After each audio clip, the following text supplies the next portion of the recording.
Hello students, welcome to HP Studies and 10 most important question discussion session जिसमें आज हम बात करने वाले हैं हिस्ट्री सब्जेक्ट से रिलेटेड कुछ इंपॉर्टेंट सवाल जो कि आपकी परीक्षाओं में पूछे जा सकते हैं। स्पेशली अलाइड सर्विसेज एंड नायब तहसीलदार एग्जाम को ध्यान में रखते हुए ही हमारे ये सेशन रहेंगे। मतलब grade C and grade B level के जो एग्जाम्स हैं उनमें हिस्ट्री सब्जेक्ट से कैसे सवाल पूछे जा सकते हैं, इसी बात को ध्यान में रखते हुए ये सेशन बेसिकली आपका है। इट मीन्स कुछ स्टेटमेंट बेस्ड सवाल भी आपके लिए डेफिनेटली सेशन में रहेंगे। तो चलिए स्टूडेंट अब शुरू करेंगे हमारा ये आज का session. But before that first of all थोड़ा सा हमारी जो टेस्ट सीरीज हैं उनके बारे में बात करें। HP sub inspector, HP HRTC conductor exam से रिलेटेड रिसेंटली ही हमने टेस्ट सीरीज को लॉन्च किया है। एचपी सब इंस्पेक्टर एग्जाम से रिलेटेड जो टेस्ट सीरीज है इसमें 10 आपके टेस्ट इंक्लूड रहेंगे, हिंदी अंग्रेजी दोनों ही भाषाओं में। If I am talking about HRTC conductor exam तो इसमें 5 टेस्ट इंक्लूड रहेंगे, हिंदी अंग्रेजी दोनों ही भाषाओं में। So you can avail the opportunity by purchasing any of the test series. अलग से आपके लिए ये हम टेस्ट सीरीज लेके आए हैं बिकॉज स्टूडेंट्स लंबे समय से ये डिमांड कर रहे थे कि अलग से टेस्ट सीरीज भी हमें चाहिए। तो चलिए स्टूडेंट, इसके बाद हम बात करेंगे थोड़ा सा किस अमाउंट में हम आपको ये पे कर रहे हैं। सो मात्र 199 रुपए में एसआई की जो टेस्ट सीरीज है वो उपलब्ध है और 99 रुपए में जो है आपकी टेस्ट सीरीज है एचआरटीसी कंडक्टर एग्जाम की। ऑनलाइन कोर्सेज की बात करें, फिलहाल सभी हमारे ऑनलाइन कोर्सेज पे आपके लिए ऑफर्स हैं और अवेल कर सकते हैं आप। इनमें full length notes of all subjects Hindi अंग्रेजी दोनों भाषाओं में ही हैं, रिकॉर्डेड लेक्चर्स उपलब्ध हैं, साथ ही साथ आपके लिए टेस्ट सीरीज भी हम लेके आए हैं और जो वीकली डाउट सेशंस हैं उसके माध्यम से हम आपके साथ लाइव कनेक्ट भी रहेंगे। तो जरूर अवेल करिए जिन जिन एग्जाम्स की आप तैयारी कर रहे हैं तो। और इसके लिए सिंपली क्या करना है भाई, प्ले स्टोर पे जाइए, निम्बस करियर एप्लीकेशन को डाउनलोड कीजिए, ओपन करेंगे, फर्दर डिटेल्स भरिए, मोबाइल नंबर ऐड कीजिए, कंटिन्यू बटन प्रेस करने के बाद सारे कोर्सेज आपके समक्ष होंगे और अपनी मर्जी से जिस भी कोर्स की आप तैयारी कर रहे हैं उसे आप परचेज कर सकते हैं। बढ़ते हैं आगे आज के सेशन की तरफ। पहला सवाल स्क्रीन पे है, which among the following organisation were founded by Pandit Madan Mohan Malviya. Pandit Madan Mohan Malviya से संबंधित ये प्रश्न है, ध्यान से पढ़ेंगे और उत्तर देंगे। Pandit Madan Mohan Malviya, Banaras Hindu university, Prayag Hindu Samaj, Hindu Mahasabha, Bharat Dharma Mahamandal. Choose the correct answers from the codes given below. इनमें से कौन सा इंस्टीट्यूशन जो है वो पंडित मदन मोहन मालवीय से संबंध रखता है, ये आपको बताना है। हाँ जी स्टूडेंट्स, कौन सा ऑप्शन रहेगा एक बार पढ़ लीजिए ध्यान से and then you can answer.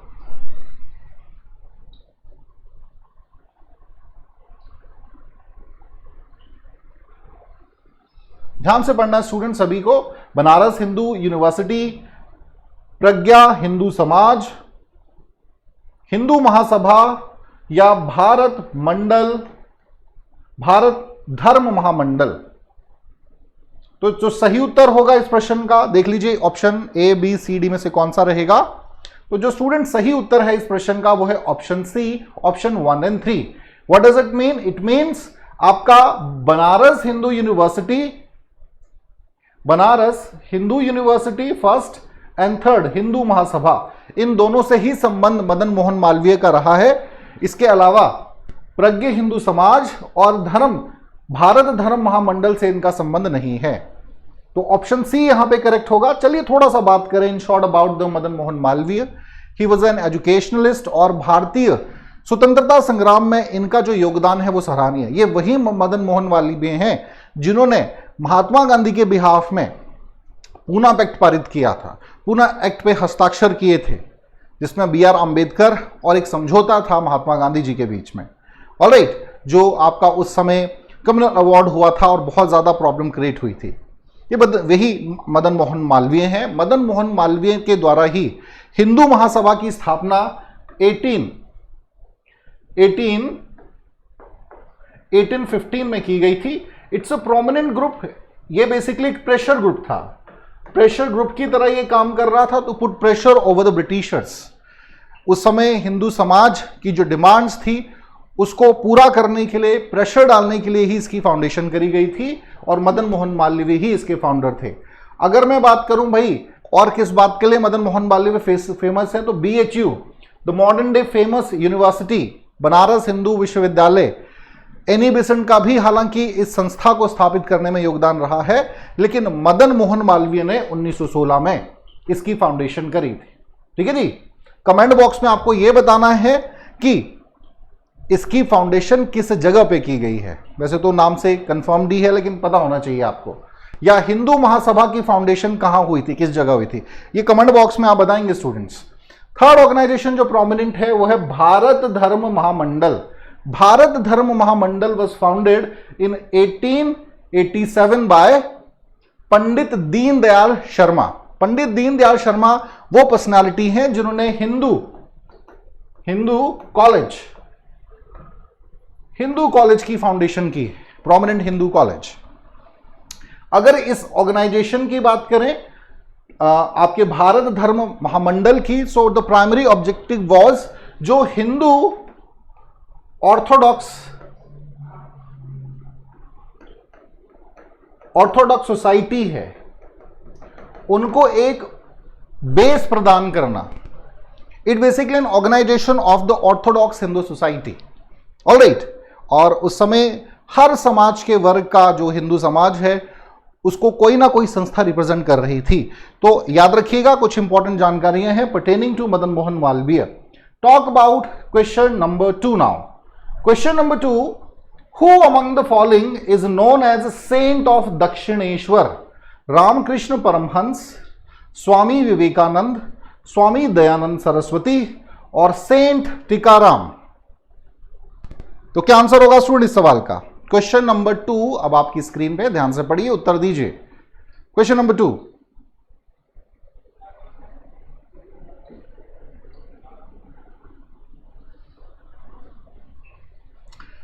किसे दक्षिणेश्वर के संत के रूप में जाना जाता है भाई? रामकृष्ण परमहंस, स्वामी विवेकानंद, स्वामी दयानंद सरस्वती और सेंट टीकाराम। तो जो आंसर इस सवाल का है वो है ऑप्शन ए, रामकृष्ण परमहंस। रामकृष्ण परमहंस जो है इन्हें जो है दक्षिणेश्वर, ठीक है जी, दक्षिणेश्वर का जो काली मंदिर है यहीं पर ये प्रीस्ट के तौर पे अपनी सेवाएं दिए हैं। और इस मंदिर को बनाने वाली थी रानी रसोमोनी। 1855 में इसकी स्थापना की गई थी और उसके पश्चात ही जो है ये मुख्य प्रीस्ट बन गए थे आपके रामकृष्ण परमहंस। रामकृष्ण परमहंस का जन्म जो था वो गदोधर चट्टोपाध्याय के नाम से हुआ था। गदोधर चट्टोपाध्याय इनका बेसिकली नाम था। He became illuminated in a very young age. एक वैराग्यों को प्राप्ति इन्होंने की और लेटर ऑन संसारिक जो एक वर्डली पोसेशंस होते हैं उनकी तरफ इनका झुकाव बिल्कुल ही नहीं था। और धीरे धीरे जो थे सांसारिक मोहमाग को त्याग कर इन्होंने सारा जीवन काली माता की भक्ति में बिता दिया। और इसीलिए इनको जो है दक्षिणेश्वर के सेंट के नाम से भी बुलाया जाता है। साथ ही साथ इनकी ये बहुत ही फेमस मिस्टिक, इनकी जो वाणियां हैं वो बहुत फेमस रही हैं। स्पेशली जो रिलीजियस टॉक्स हैं इनके बंगाल में बहुत ही फेमस ये एक स्पिरिचुअल लीडर माने जाते हैं। और सबसे बड़ी बात जिसके लिए ये फेमस हैं वो है दैट इनके ही शिष्य थे स्वामी विवेकानंद। नरेंद्रनाथ जो कि बाद में स्वामी विवेकानंद से फेमस हुए वो इन्हीं के डिसाइपल थे। और इन्हीं को as a token of respect to his teacher he founded in 1886 में 1886 में राम कृष्ण मिशन की फाउंडेशन भी करी थी। ठीक है जी, as a token of respect to his teacher, जिनको वो अपना स्पिरिचुअल टीचर मानते थे।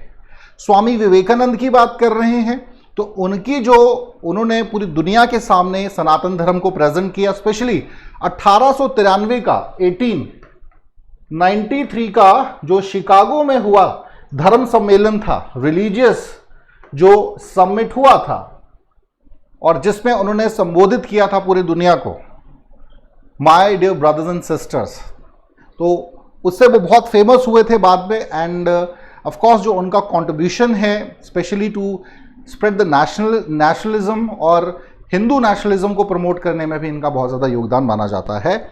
और मोटिवेशन हमेशा ही स्वामी विवेकानंद की कैरेक्टर से मिलता है। चलिए जी अगले प्रश्न की तरफ अब बढ़ते हैं। Question number 3 is on your screen now. ध्यान से पढ़ेंगे students. By the Government of India Act in 1935, the following territorial adjustments were made. Burma was separated from India. Odisha was separated from Bihar. Sindh was separated from Bombay. And Northwest Frontier Province was raised to the status of a governor's province. So kindly select the correct statement or answer. Bharat सरकार अधिनियम 1935 के माध्यम से निम्नलिखित क्षेत्रीय समायोजन किए गए. तो उत्तर देंगे स्टूडेंट्स. 1935 का एक्ट बहुत ही महत्वपूर्ण ये एक्ट है, which is consider the foundation of the constitution of India. Many of the features of 1935 acts have been taken in our constitution, like bicameralism form of government, parliamentary form of government, federal जो आपका हमारा union list, state list है, division of power का concept है. This all things have been taken in it. Alright, चलिए तो बताएंगे जरा इस सवाल का क्या आंसर होगा. क्वेश्चन नंबर 3 का सही उत्तर है ऑप्शन सी, 1, 2, 3 एंड 4. सो सबसे पहले बर्मा के बारे में बात करते हैं. बर्मा जिसे आज हम म्यांमार के नाम से जानते हैं, एक समय भारत का हिस्सा था, क्योंकि 1824 में एंग्लो बर्मा युद्ध हुआ था और काफी हिस्सा बर्मा का भारतीय ब्रिटिशर्स के द्वारा मिलाया भी गया था. सो 1935 में Burma was completely separated from India. 2 नए प्रोविंसेस बनाए गए इसके तहत, ठीक है जी. इसके अलावा उड़ीसा का जो हिस्सा था, Hindu majority province of Odisha, separated from Bihar. Bihar और उड़ीसा मतलब काफी हिस्सा उड़ीसा का जो था वो बिहार टेरिटरी के अंदर ही आता था. तो फाइनली जो हिंदू डोमिनेटेड रीजन था उड़ीसा का, उसे बिहार से सेपरेट किया गया. इसी प्रकार से फर्दर जो मुस्लिम मेजॉरिटी प्रोविंस थी सिंध की, उसे अलग किया गया मुंबई से, उस समय का बॉम्बे. तो मुंबई से अलग किया गया. देखिए क्या था कि क्लैशेस हो रहे थे लोगों के बीच कहीं ना कहीं, और बहुत से ऐसे पहलू थे जिसकी वजह से हिंदू समाज जो है और मुस्लिम समाज में ब्रिटिशर्स फूट भी डालना चाहते थे. तो सिर्फ डिवीजन ऑफ बंगाल ही नहीं है, बहुत से ऐसे एरियाज थे जहां पर हिंदू मुस्लिम समाज को अलग किया गया है, और आपके समक्ष ये एग्जाम्पल हैं. 1935 के एक्ट के बारे में थोड़ा सा और बात करूंगा. 19 जो आपका 3rd राउंड टेबल कॉन्फ्रेंस हुआ था, उसमें लंदन में जो हुआ था, उसमें एक वाइट पेपर इंट्रोड्यूस किया गया था.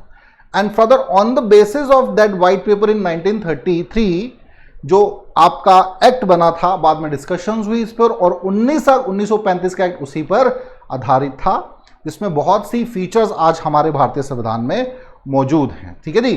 जिसमें union list, state list, RBI का इंट्रोडक्शन हुआ है, बाइकैमरलिज्म है, और पार्लियामेंट्री फॉर्म ऑफ गवर्नमेंट जैसी फीचर्स हमें देखने को मिलती है. चलिए student, talk about now question number 4. चौथा प्रश्न स्क्रीन पे है. Which among the following events took place during the reign of Lord Emsworth?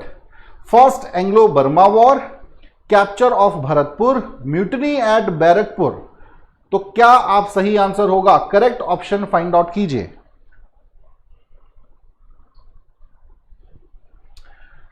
Kindly find out the correct option.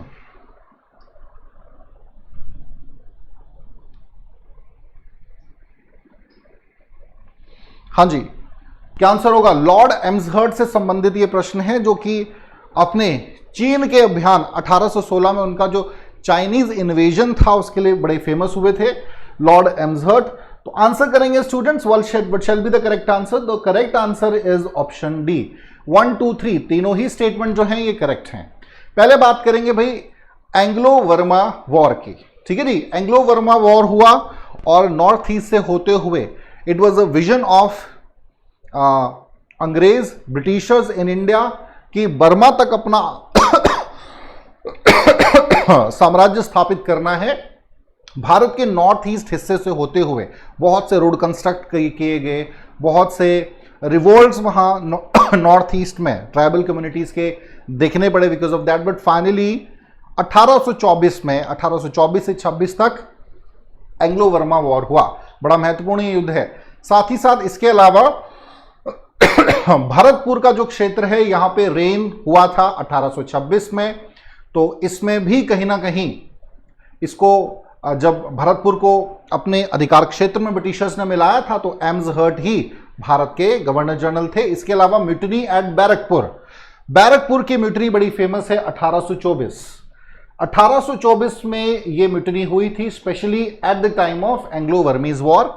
मुख्य कारण इसका क्या था? In that time many of Hindus are serving under Britishers, but mainly जो Hindu community में भी जो ब्राह्मण क्लास है या जो क्षत्रिय वर्ग है वो ज़्यादा सर्विंग क्लास में था। और उस समय ये चीज़ मानी जाती थी कि भाई अगर आप समुद्र को क्रॉस करेंगे तो आपका धर्म भंग हो जाएगा। तो बर्मा जाना बहुत दूर था बर्मा, और सी शोर से भी बाय सी भी जाना पड़ रहा था। पहला तो ये कि अपने एरिया से बाहर जाओगे तो धर्म भंग हो जाएगा। ये कुछ रूढ़िवादिताएं, कुछ भावनाएं थी, जैसे काले पानी जाओगे तो धर्म भंग हो जाएगा, ऐसा माना जाता था। तो ये भी एक बहुत बड़ा कारण बना। इसके अलावा जो सुविधाएं मिलनी चाहिए थी, ठीक है जी, वो सुविधाएं भी नहीं मिल रही थी। बैरकपुर की छावनी से फर्दर जब मार्च किए, 800 किलोमीटर चलना था, अराउंड 1600 किलोमीटर ट्रैवल करना था, तो जो सुविधाएं उनके सामान को ढोने के लिए या उनको बेसिक नीड्स खाने पीने की जो ज़रूरतें होती हैं वो भी पूरी नहीं हो रही थी। इससे भी बहुत ज़्यादा नाराज़ थे। तो कहीं ना कहीं ब्रिटिशर्स की जो इंटरफेरेंस पॉलिसी थी इन द रिलीजियस और कल्चर ऑफ इंडियंस, वो बैरकपुर के म्यूटिनी का कारण बना। और साथ ही साथ जो उन्होंने एक इंफीरियर फील कराते थे हमेशा, ये एक सुविधाएं जो बेसिक नहीं देते थे, वो भी एक कारण बना। देखिए एक फैक्ट है, 1857 से पहले तक अगर हम बात करें, 1857 तक बात करें, तो अराउंड 87% जो ब्रिटिश आर्मी थी उसमें भारतीय ही काम कर रहे थे। तो बेसिक उनकी एमिनिटीज तो पूरी होनी ही चाहिए। बैरकपुर की म्यूटिनी को तैयारी भी माना जाता है, फर्दर एक रिहर्सल माना जाता है, फर्दर 1857 रिवोल्ट। तो बहुत इंपॉर्टेंट है ये सारी पॉइंट्स। चलिए talk about next question now. Vipin Chandra Pal, Vipin Chandra Pal के संदर्भ में ये प्रश्न है। Vipin Chandra Pal is associated with which among the following newspaper? Paridarshak, Bengal public opinion, the tribune और new India. Choose the correct option from the code given below. 1, 1 and 3, 1, 3, 4, 1, 2, 3, 4. So kindly respond student. Vipin Chandra Pal से संबंधित ये प्रश्न है। Vipin Chandra Pal, the famous freedom struggler of India, बहुत ही famous educationalist रहे हैं। और जो तीन हम बाल पाल लाल की बात करते हैं, उनमें जो पाल है वो विपिन चंद्र पॉल ही है। ठीक है जी, बाल गंगाधर तिलक, लाला लाजपत राय और विपिन चंद्र पॉल। पहले तो सवाल का आंसर करिए, फिर बात करेंगे विपिन चंद्र पॉल के विषय में।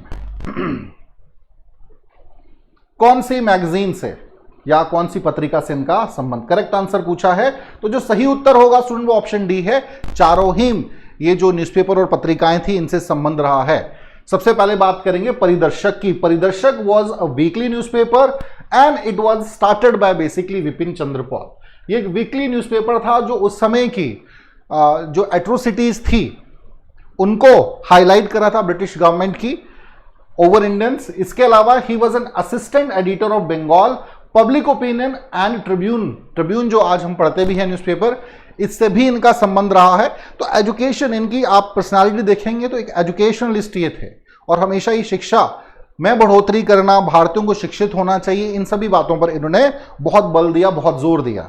इन द ईयर 1901 इन्होंने न्यू इंडिया नाम की पत्रिका भी शुरू करी जो उनके सोशलिज्म के आइडिया को प्रमोट कर रही थी, जिस पर उन्होंने बहुत ज्यादा फोकस किया। इसके अलावा अगर विपिन चंद्र पाल जी की बात करें तो जो स्वदेशी मूवमेंट जो शुरू हुआ था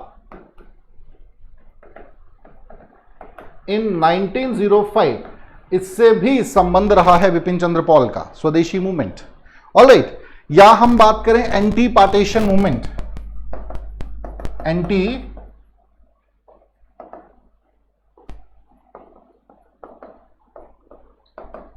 1905 एंटी पार्टीशन मूवमेंट में भी बहुत बढ़ चढ़कर इन्होंने अपनी सहभागिता दी, पार्टिसिपेशन दिया। और स्वदेशी मूवमेंट के तो ये मेन हीरो थे। तो Vipin Chandra Pal, important leader in the freedom struggle of India. Talk about question number 6, which is associated with the Sadler Commission. Which among the following observations of Sadler Commission are correct? Compulsory school course of 12 years, setting up of separate board of education for secondary and intermediate education, and regulations for universities should be rigid. So choose the correct option from the codes given below. Kindly respond, students. Sadler Commission. एक सवाल आपसे पूछना चाहूंगा, पहली दफा वो कौन सा एक्ट था जिसमें भारतीयों के लिए शिक्षा से संबंधित फंडिंग की बात की थी ब्रिटिशर्स ने? That certain amount should be spend for the education of Indians. Under which act this happened? ये आपको कमेंट बॉक्स में बताना है students. Kindly respond. Question number 6 is on your screen now. हाँ जी, सैडलर कमीशन से संबंधित प्रश्न है, तो बताएंगे जरा. तो सही उत्तर है यहां पे D, option 1, 2 and 3. Option 1, compulsory school course of 12 years, setting up of separate board of education for secondary and intermediate education, और आपका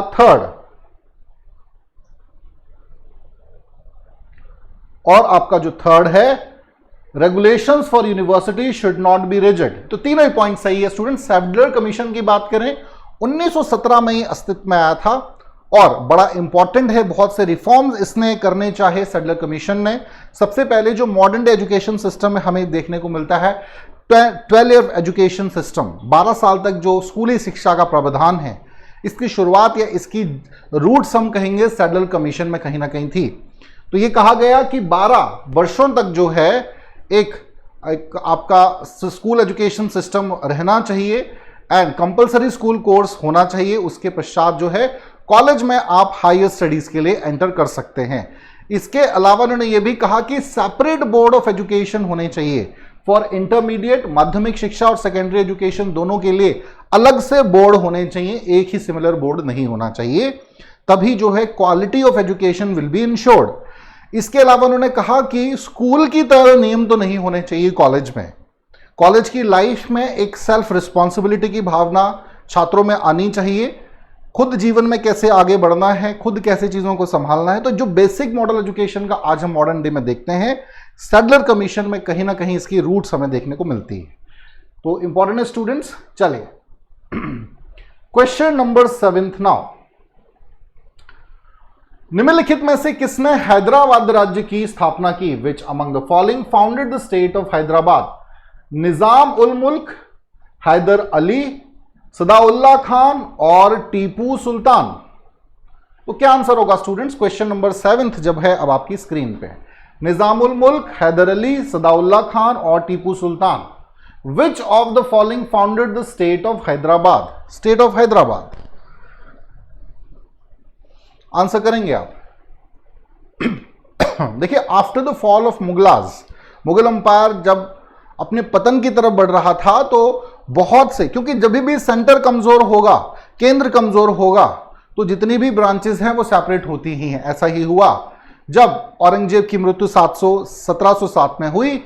आफ्टर दैट 1717 ऑनवर्ड्स बहुत से प्रिंसली स्टेट जो थे इंडिपेंडेंट स्टेट बने. इसमें पहला बंगाल का नाम आता है 1717, और 1724 में हैदराबाद भी जो था सेपरेट अपना इंडिपेंडेंस घोषित किया. तो बताएंगे स्टूडेंट्स, इतनी हिंट मैंने आपको दे दी है. निजाम उल मुल्क जिनका उत्तर है बिल्कुल सही है. ओरिजिनल नाम क्या है इनका भाई? कुलीज खान. इन 1724 कुलीज, या जिनको हम जानते हैं निजाम उल मुल्क के नाम से, इस टाइटल से ये गद्दी पे बैठे थे. एक सवाल कई बार ऐसे भी पूछ लिया जाता है कि who was the Mughal emperor in that time? So Mughal emperor उस समय जो थे वो थे मोहम्मद शाह रंगीला. मोहम्मद शाह रंगीला. मोहम्मद शाह रंगीला was the Mughal emperor in that time, 1724. और कुलीज खां या निजामुल मुल्क, इन्होंने बेसिकली नींव रखी, फाउंडेशन रखी एक इंडिपेंडेंट हैदराबाद स्टेट की। कंफ्यूज नहीं होना है, Hyderabad was in existence but independent नहीं था, it was under the Mughals, Mughals के अधीन था। एंड ये वही निजामुल मुल्क हैं जिनकी मृत्यु के पश्चात सेकेंड कर्नाटिक वॉर भी हुआ है, second Carnatic war. Alright, 1724 to 48 तक इनका रूल रहा। तो याद रखिएगा, इंपॉर्टेंट रूलर हैं, परीक्षा के संदर्भ में भी बहुत से सवाल पूछ लिए जाते हैं। अगला प्रश्न है question number 8। Which rebellion in Bengal was highlighted by Bankim Chandra Chatterjee? Bankim Chandra Chatterjee in his novel Anand Math. Kol uprising, Chuar uprising, Santhal uprising, Santhal uprising या सन्यासी रिबेलियन? तो बताएंगे स्टूडेंट। एक सवाल आपसे और पूछना चाहूंगा कि हमारी जो करंट प्रेसिडेंट ऑफ इंडिया है उनका संबंध इनमें से किस ट्राइब से है? कमेंट में बताएंगे आप। हमारी करंट जो अभी प्रेसिडेंट ऑफ इंडिया हैं द्रौपदी मुर्मू जी, इनका संबंध क्या इनमें से किसी ट्राइब से है? अगर है तो बताएंगे आप, और फिलहाल इस सवाल का भी उत्तर देंगे। क्वेश्चन नंबर 8, कोल uprising, Chuar uprising, Santhal uprising और सन्यासी rebellion. So the correct answer of this question is option D, सन्यासी रिबेलियन। सन्यासी रिबेलियन जो है स्टूडेंट्स, आनंद मठ जो कि बहुत फेमस रचना है बंकिम चटर्जी की। Bankim Chandra Chatterjee one of the famous writer हैं जिन्होंने भारतीय नेशनलिज्म पर भी लिखा है और बहुत से उस समय के समाज के विषय में अपनी किताबों के माध्यम से, अपनी राइटिंग्स के माध्यम से चित्रण किया है। इनके ही पुस्तक आनंद मठ से जो फेमस राष्ट्रगीत है हमारा वंदे मातरम, वो लिया गया है। तो वंदे मातरम से भी इनका संबंध है, ठीक है जी। तो आनंद मठ के बारे में बात कर ली, फेमसली एसोसिएटेड विद द सन्यासी रिबेलियन। सन्यासी रिबेलियन के विषय में, और जो उन्होंने, और उस समय जो बंगाल में फेमाइन्स आ रहे थे, बहुत से फेमाइन्स उस समय आए 1877 ऑनवर्ड्स 1897, तो उनका भी चित्रण इस पुस्तक में मिलता है। इसमें उन्होंने ये दिखाया है कि एक सपना उन्होंने Bankim Chandra Chatterjee dreamed of an India rid of the British, जिसमें सन्यासी जो सोल्जर्स हैं वो फाइट कर रहे हैं against the trained royal British army and they defeated them. ये उन्होंने सपना देखा और उसका चित्रण इसमें उन्होंने किया है। सन्यासी मूवमेंट कमेंट बॉक्स में बताएंगे कब शुरू हुई है। थोड़ा सा मैं बता दूं, सन्यासी मूवमेंट से वो साधु जुड़े हुए थे, वो भारतीय सन्यासी जुड़े हुए थे जो एक समय अवध के नवाब, बंगाल के नवाब, हैदराबाद के निज़ाम, मराठाओं के अधीन, इनके तहत एज ए सोल्जर्स काम किए थे। बाद में साधु बन गए, नागा साधु बन गए। तो जब ब्रिटिशर्स ने धर्म में भी इंटरफेरेंस करना शुरू कर दिया, धार्मिक यात्राओं पर प्रतिबंध लगाने शुरू करे, और बहुत से ऐसी उनकी नीतियां रहीं जिसकी वजह से धार्मिक सामाजिक जीवन में भारतीयों के इंटरफेरेंस दिखने लगा ब्रिटिशर्स का, तो सन्यासी समाज भी ब्रिटिशर्स के अगेंस्ट उठ खड़ा हुआ। चूंकि ये ट्रेंड सोल्जर्स भी थे तो इन्होंने बहुत ज्यादा परेशान किया ब्रिटिशर्स को, और ये मूवमेंट बहुत लंबे समय तक चली है। The movement was around from 1717 to 1820। इतना लंबा, तकरीबन ऑलमोस्ट 50-60 सालों तक ये मूवमेंट चलता रहा, और पूरी तरह से उसको खत्म करने में ब्रिटिशर्स को भी बहुत समस्याएं आई। तो इंपॉर्टेंट है सन्यासी मूवमेंट, सन्यासी रिबेलियन। चलिए अब बढ़ेंगे अगले प्रश्न की तरफ। Next question number 9। Through which principle device did Mahatma Gandhi strive to bridge economic inequalities? Establishment of village industry, trusteeship theory, abolition of machinery, और the adoption of non violence? Mahatma Gandhi ने किस सिद्धांत उपकरण के माध्यम से आर्थिक असमानताओं को पाटने का प्रयास किया? The famous idea of Mahatma Gandhi, Gandhian thought से संबंधित यह प्रश्न है आपका। हाँ जी स्टूडेंट्स, आंसर करेंगे आप। Establishment of village industries, trusteeship theory, abolition of machinery, adoption of non violence. So the correct answer of this question is trusteeship theory. Trusteeship का जो इनका फेमस सिद्धांत है। अब गांधी जी का ये ट्रस्टीशिप का सिद्धांत है क्या, इसका बेसिकली बेस क्या है? देखिए, गांधी जी भी जो थे सोशलिज्म के समर्थक थे। जैसे कार्ल मार्क्स ने कहा कि जो बुर्जुआ क्लास है उसको खत्म करिए, and in order to create equality in the society, if you need to use violence against the elite class of the society, you have to do that. अगर जो समाज का धनाढ्य वर्ग है, वो वर्ग जिसके पास सब कुछ है, अमीर वर्ग जो है, और जिसकी वजह से समानता की असमानता की एक समाज में खाई, अमीर और अमीर होता जा रहा है, गरीब गरीब रहता रहा। कार्ल मार्क्स का यही एक थ्योरी थी। तो उन्होंने वायलेंस करने का भी कहा, अगर वायलेंस करना पड़े करो, एक समाज में समानता लाना आवश्यक है। गांधी जी यहां से डिफर करते हैं कार्ल मार्क्स से। वो कहते हैं कि yes, I am also supporting the means of production should be controlled by entire society, या the benefit of the means of production must goes to the entire society. It should not be confined to few hands, but we need not to create violence for that. We can transform their minds. हम उनके मन को जो है वो बदल सकते हैं। उनको आप सत्याग्रही बनाइए।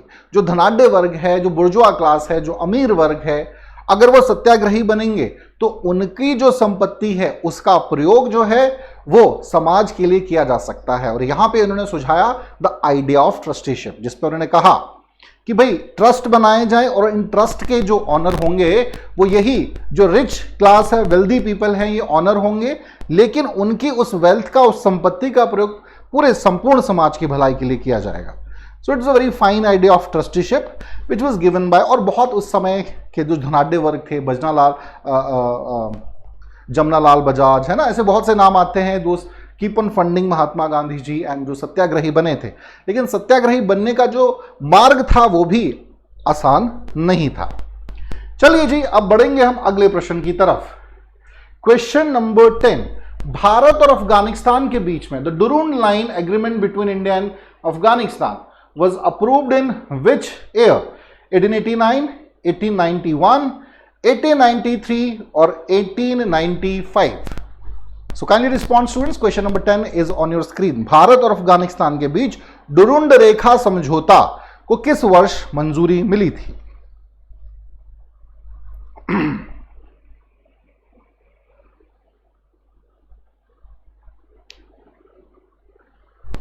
हाँ जी, क्या आंसर होगा इस सवाल का? सिंपल प्रश्न है, तो जो सही उत्तर है इस प्रश्न का वो है ऑप्शन सी, 1893। डुरून लाइन, देखिए मेजरली अगर हम आज कंटेक्स्ट में डुरून लाइन की बात करें, जो इसका पूरा लेंथ है वो है 2640 किलोमीटर। मेजरली पाकिस्तान के साथ ही ये लाइन है, इस मैप के माध्यम से आप देख सकते हैं, ठीक है जी, this line. But here this is the small part around 106 kilometre, 106 kilometre का ये एरिया है जो कि पीओके रीजन से टच करता है। और as we consider that Pakistan occupied Kashmir is also part of India, तो हम ये कहते हैं कि भाई भारत के साथ भी डुरून लाइन लगती है, ठीक है जी। तो जरा बात कर लें इस कंटेक्स्ट में। सो 1893 में ये बाउंड्री लाइन क्रिएट करी गई थी बिटवीन इंडिया एंड अफगानिस्तान। ये अफगानिस्तान एक अलग देश होगा, भारत एक अलग देश होगा। उस समय भारत के गवर्नर जनरल थे लॉर्ड लैंसडाउन। लॉर्ड लैंसडाउन जो थे भारत के गवर्नर थे, इन्होंने अपॉइंटमेंट करी सर मोर्टिमर डुरुंड की, जिन्होंने हस्ताक्षर किए थे इस पे। काबुल गए थे, वहां हस्ताक्षर किए और फाइनली डुरुंड लाइन जो थी मेन बाउंड्री लाइन बन गई भारत और अफगानिस्तान के बीच में। हालांकि बाद में 1947 में एक नए राज्य की उत्पत्ति होती है जिसे मॉडर्न डे में आज हम पाकिस्तान के नाम से जानते हैं, which is considered the buffer state between Afghanistan and India, जो बीच में आता है, ठीक है जी। तो चलिए students, I hope you enjoyed this session of ours. यहां पर आज का हम ये सेशन खत्म करेंगे और ऐसे ही फर्दर हमारे सभी सेशंस को आपने फॉलो करना है, जरूर देखना है। अंत में छोटी सी गुजारिश है, हमारा इंस्टाग्राम का लिंक गिवन है, टेलीग्राम का लिंक भी गिवन है, दोनों को ज्वाइन कीजिए। और इन सेशंस की अगर आप पीडीएफ चाहते हैं तो वो भी हमारे टेलीग्राम चैनल पर ही आपको उपलब्ध होंगी। और अगर आपको कोई परेशानी हो रही है हमारा कोर्स परचेज करने में, so the contact number is given below. आप इस कॉन्टैक्ट नंबर पे हमें कांटेक्ट कर सकते हैं या व्हाट्सएप मैसेज के माध्यम से भी हमारे साथ जुड़ सकते हैं।